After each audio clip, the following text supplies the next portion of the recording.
Thank you. I'm coming to speak to you with open mind and heart and hope each of you to open his mind, ears, and heart, because it's a holy moment. We need to connect and to understand each other. As a Palestinian, but which Palestinian, which a human being? A Palestinian refugee. That this word, refuge, I will never accept it for anyone. Because any word called refuge, it means one day you have a place to live in, you have a state. To become a refugee living and running a life in the refugee camps, in the teeming poverty, deprivation, and misery, that as a child, I never tasted my childhood. And I felt that I was born just for this misery of life, which was man-made. My suffering and the millions of suffering in this world, it's man-made. We were not born with it. I was fighting to survive. In a time you see others in this world who are living to fight and to kill and to oppress others. But that's one of the messages I want you to take. After we lost the land, we lost everything. But thanks to our parents, in particular the Palestinian mother, as every other mother, they realized that the biggest weapon to face the misery of life is education. And someone in life can oppress you, can occupy, can depress, can imprison, can do everything. But no one on earth can prevent anyone from us from dreaming as a child. And that's the hope. I looked at my suffering as man-made. It's not from God. What can I do to challenge this man-made suffering of not accepting it and taking responsibility? And that's what I said. Anyone can oppress. No one on earth can prevent us from dreaming. So we dreamed. And life taught me dreams are close to reality. But with what? Not to sit relaxed and to dream or to hope. Hope is not a word. It needs hard work and determination. To work tirelessly to achieve your dream. I dreamed to be a medical doctor and achieved my dream. And life taught me. Life is what we make it. Always has been, always will be. What do we plant? We collect.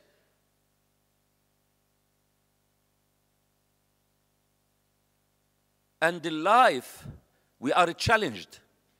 Even in what do we call developing or developed countries, we are challenged on a daily basis.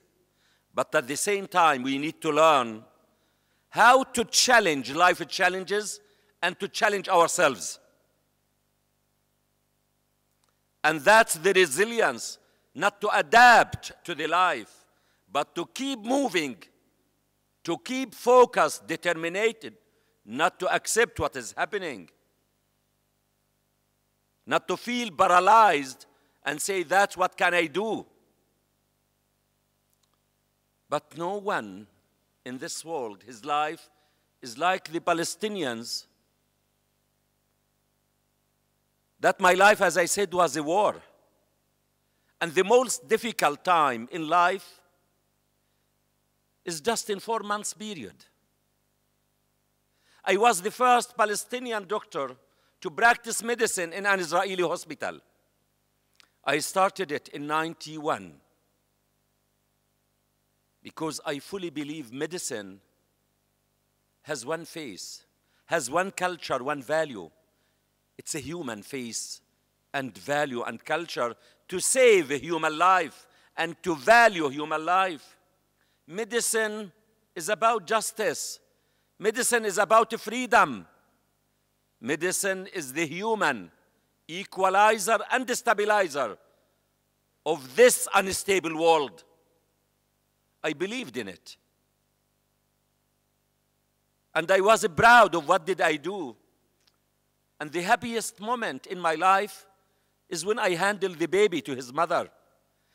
I look at this baby, the cry of the newborn baby is a cry of hope to this world. But what can we do for this newborn baby? Did we prepare the future for this newborn baby? But life is full of surprises. And the most difficult time, as I said, was just in 4 months period. And number 16, I will never forget it. It's printed in my mind. 16th of September 2008 is the day when I lost my wife of acute disease. I thought it's the end of the world because I fully believe children should be raised with their mothers.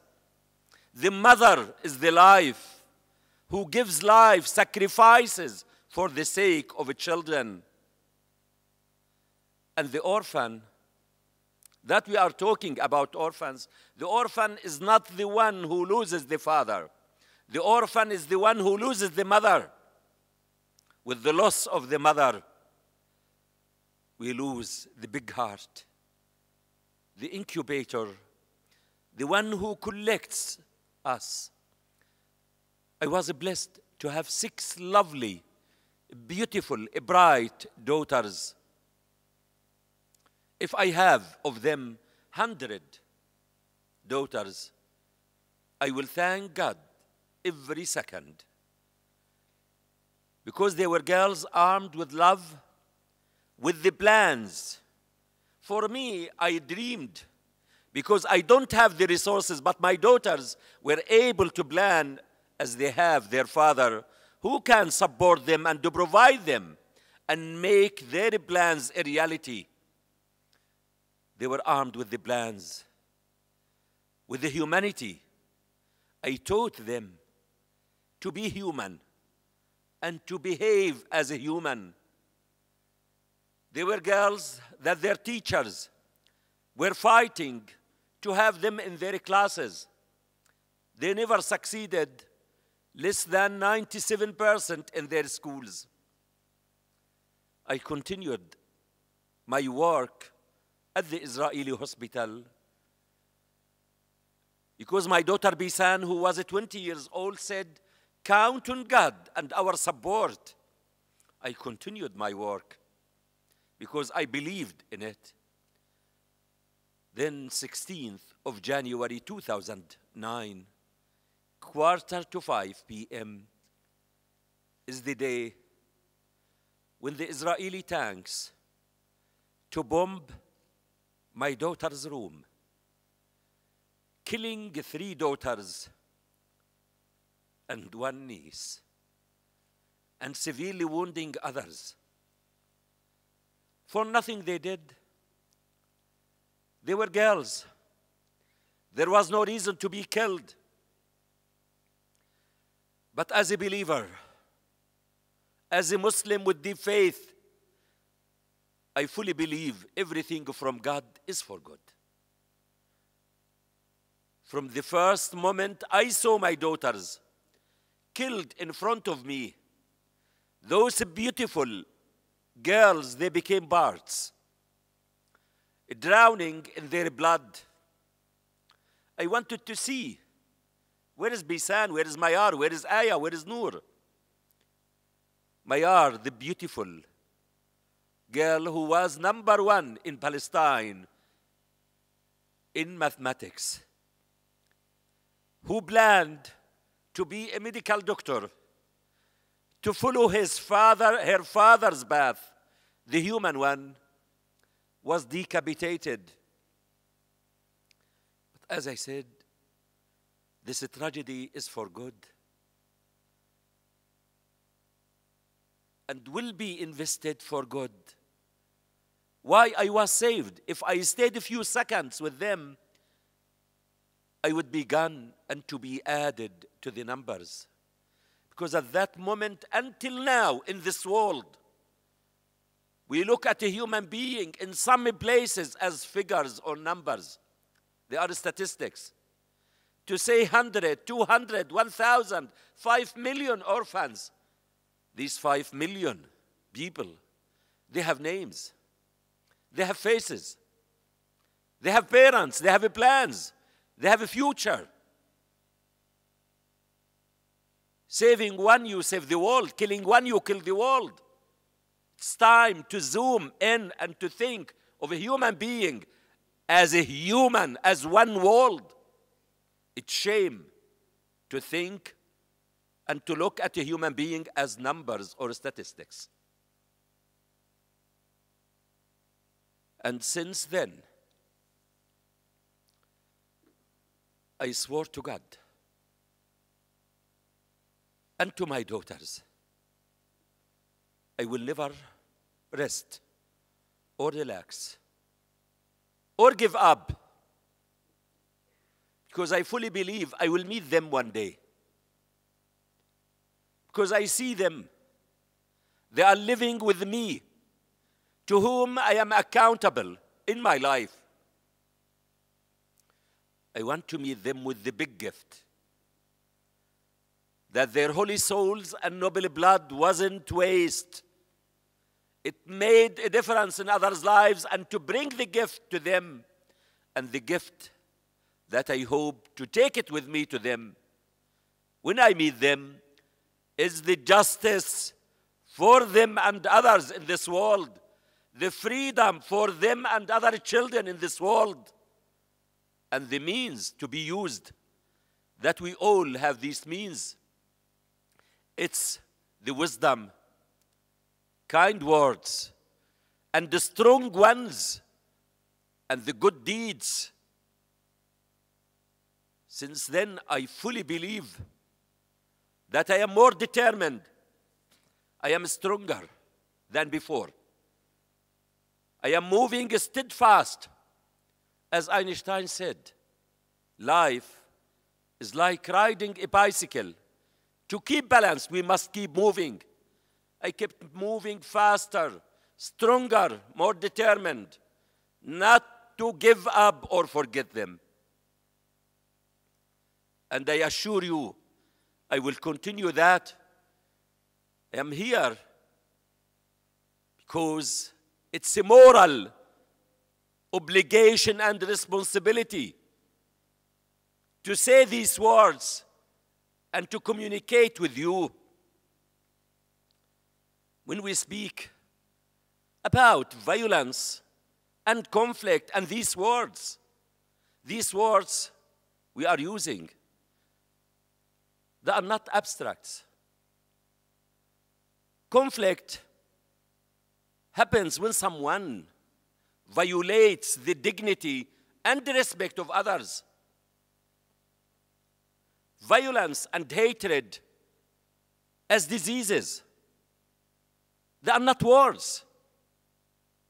We must ask, what made this child, this person to be sick, to be violent, to be injected with hate?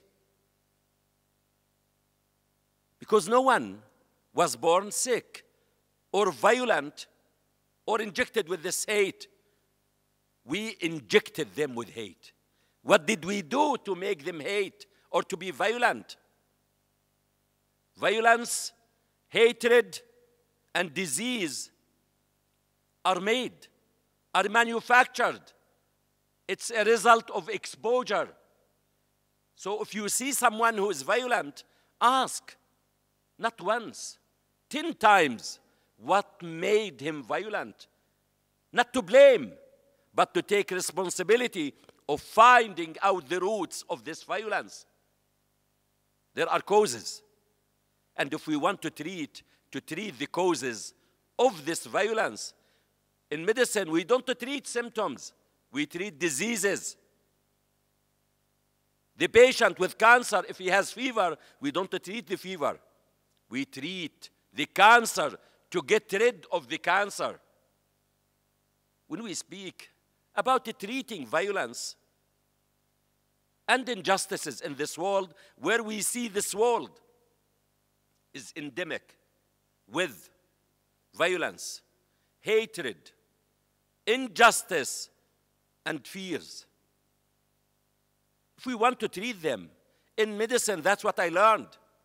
We treat either with counseling, with medical treatment, but sometimes, if the treatment is not effective, and the cancer, can I start continuing treating a patient with cancer who is not responding to the treatment with what do we call non-violent treatment?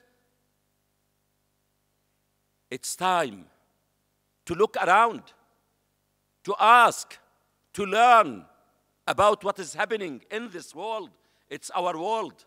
We need to ask, what world do we want for us and our children and the future generation? The world is becoming smaller and smaller. And if we protect in any place in this world, we don't protect that place. We protect ourselves. This world, we have to value that a human being and the freedom are the most holy thing in the universe. Freedom of sickness, of poverty, of need, of fear, of greed. No one wasn't born free. We all were born free. And we must run a normal, free life. No one should suffer or be killed to get his freedom. Freedom is free for all. And most important, no one is free as long as others are not. It's time to stand for the freedom of all. What makes the evil flourish and spread in this world is good people to do nothing. They think they are far from the risk. We all in this world, living and riding one boat, and we must not allow anyone to induce any harm to this boat. It's time for us. We don't want to be silent or violent. It's not going to work. We need to speak out, to speak louder, and to outreach others in this world, and to be the voice of the voiceless. That's what is needed. Our enemies in this world, it's not the human being. Our enemies are our ignorance of ourselves and others, our arrogance, our fears and greed. And it's time to start to fight against our enemies, to know ourselves and then to know others.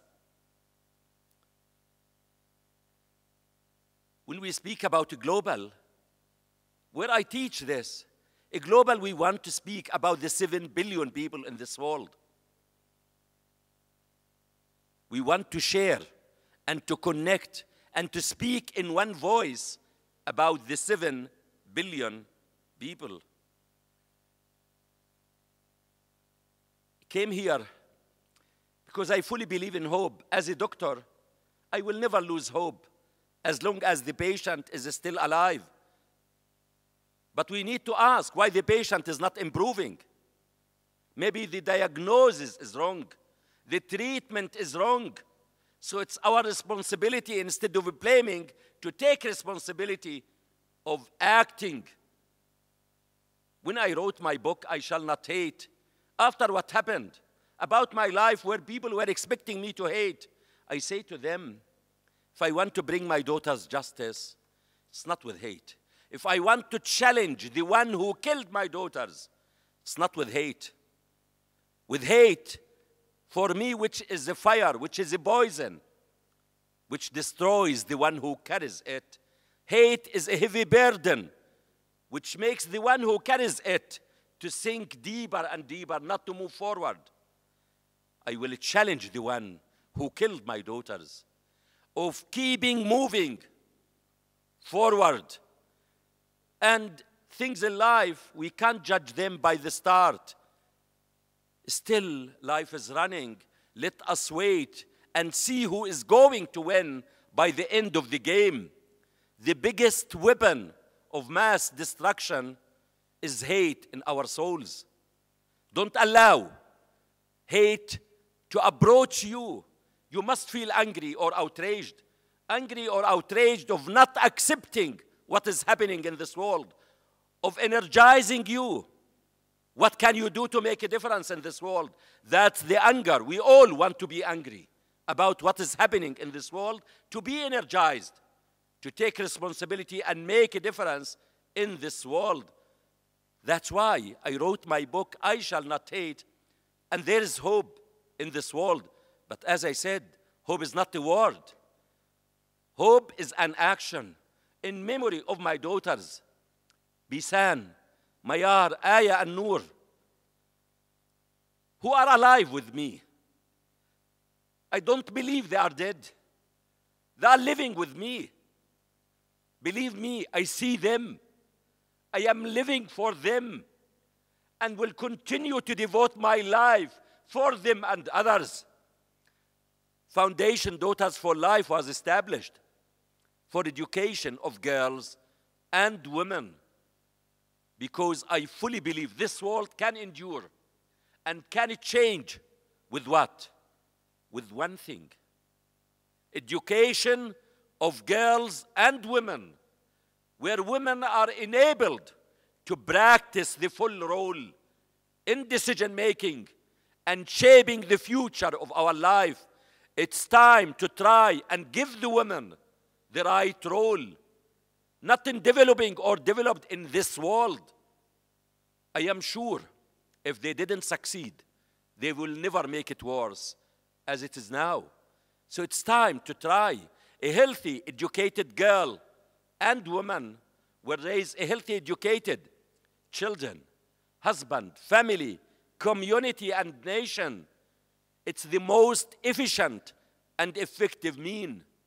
Because as I said, education is the biggest weapon to face the injustices in this world. Education about what? About justice. Not to educate about peace. Educate about justice and the humanity. Then peace will be a consequence of justice and the humanity. I came here because I fully believe in you. I fully believe in you, so have faith. Have hope. But faith and hope without action means nothing. Have faith, have hope, but most important, to live here with the message that you want to make a difference in this world and in our life. We have priorities. The priority in life is not the past. As a doctor, the past I take from the patient is to build the present and the future. The priority in life is the present and the future. And the present and the future is our children. Let us, all of us, come together to make the just present and the future of our children, because one can't do everything, but each of us can do something. Let us live determined that we will do our part to make the just present and the future of our children. Thank you, and God bless you.